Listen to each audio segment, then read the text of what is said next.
Welcome to Cyber Bytes, your weekly dose in the latest in cybersecurity news. I'm your host, Edwin Kwan, and today we've got a packed episode.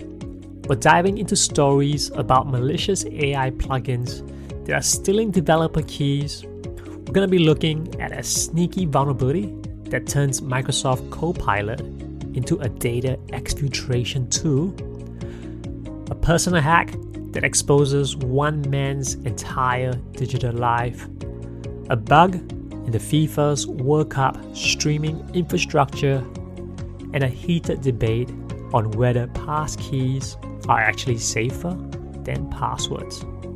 So let's get right into it. First up, let's talk about something that's pretty close to home for developers. Security researchers recently uncovered malicious plugins on the JetBrains marketplace that are specifically designed to steal AI API keys from developers. JetBrains is the company behind your popular IDEs like IntelliJ, which millions of developers use every day. These plugins are crafted to look legitimate. They blend it in with normal development tooling, so unsuspecting developers would install them without a second thought. However, once installed, they quietly harvest AI API keys that are stored in configuration files, in environmental variables, or IDE settings, and they send them off to the attacker's controlled servers. Now, AI API keys are like the billing and access tokens combined. An attacker who gets one of them can rack up huge charges on your account. They can access your proprietary AI data or even resell that access on underground markets. The takeaway from here is that we should treat plugins like code dependencies. We need to check the publisher, look at the download counts and review, and don't just install everything blindly. If you think you might have installed one of these malicious plugins, make sure you rotate your AI API keys immediately and check your accounts for suspicious activity. Up next, we've got a vulnerability chain that's called Search Leaks, and this was disclosed by Varonis Threat Labs. This one is especially clever because it turns Microsoft 365 Copilot Enterprise Search into a silent data exfiltration tool. And the victim only needs to click one seemingly unsuspicious link. The attack combines three weaknesses.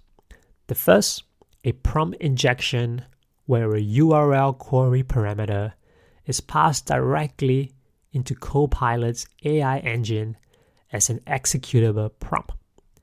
Second, a race condition in how Microsoft sanitizes HTML output during Copilot's streaming response. And last, a server-side request forgery that abuses Bing's image search infrastructure as an unwitting exfiltration proxy. So what happens in practice?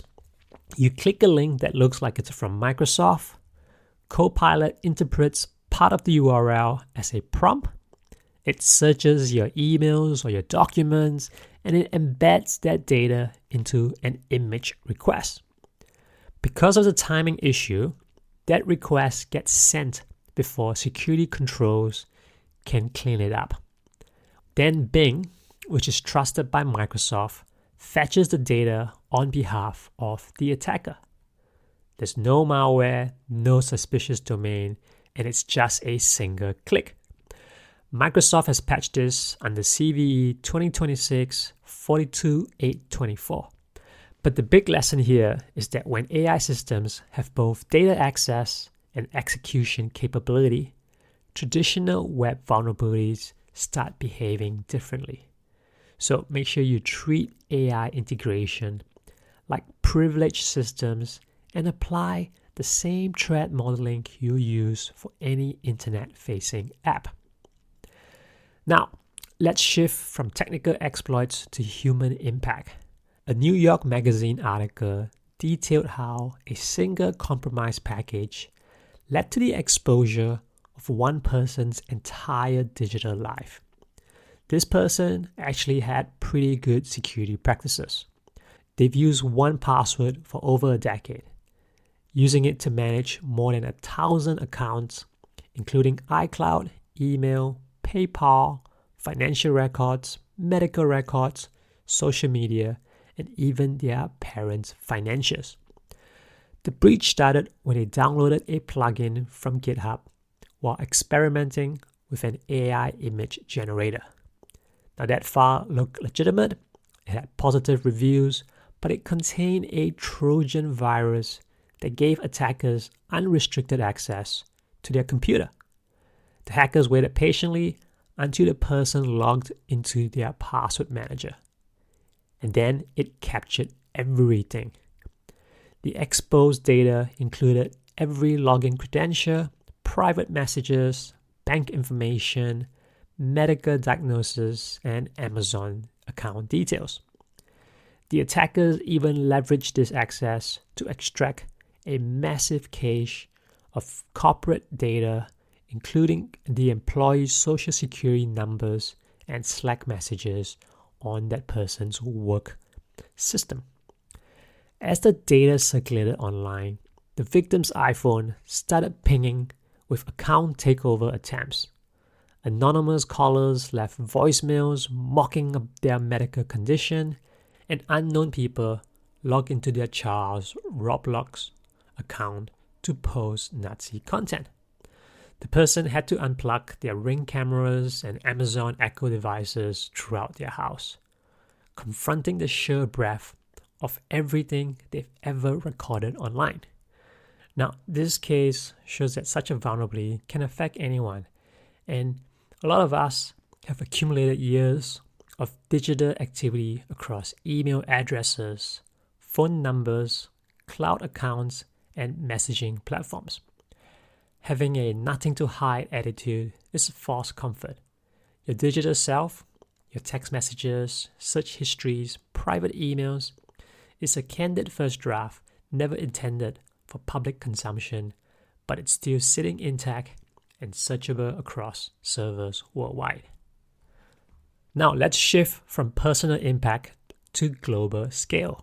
There's a vulnerability in FIFA's digital infrastructure for World Cup streaming that could have enabled remote takeovers of parts of the platform.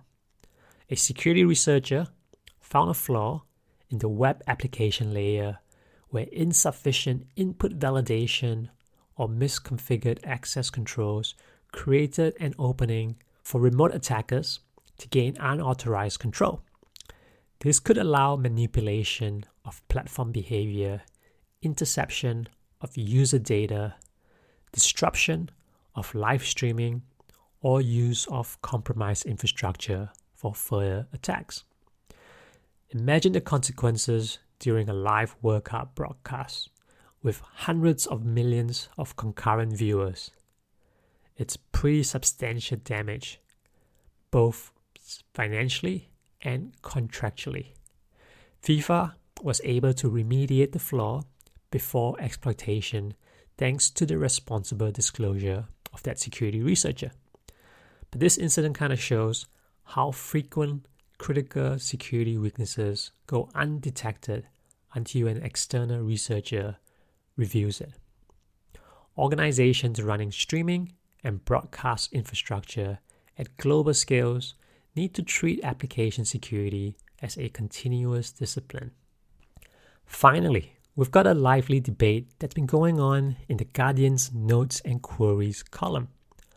A reader asks, how can a passkey, which can be as simple as a smartphone PIN or facial scan, genuinely be safer than a complex password with two-factor authentication?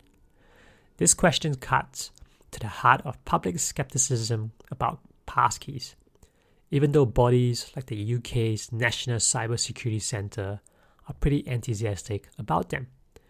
The technical answer comes down to the shared secret problem. When you log in with a password, that password must be transmitted to and verified by the website's server. A copy exists on infrastructure outside of your control. If that server is hacked or breached, the password can be extracted and reused. Now, passkeys sidestep this entirely.